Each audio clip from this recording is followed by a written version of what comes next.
रुक गई दिल के धड़कन, कजरारी अखिया मीठी मुस्कान लूट ली हलू तू हमरा के जानत, तोहर चाल देख के दिलवा तोहरे पीछे पीछे सपना चलत, एक नजर में हाल गई, पहले नजरिया में प्यार हार गई, पहले नजरिया तोरे मुस्कान से प्यार हो गइला, देखते ही तोहरा के मनवा कहे कोई लड़की तोहार दिलदार हो गइला, रात दिन अब तोहरे ख्याल बा,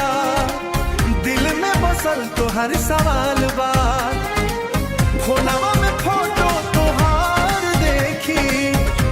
चुपके मुस्कुरा के हंसी, कब होई फेर तोहर से मुलाकात, कब कर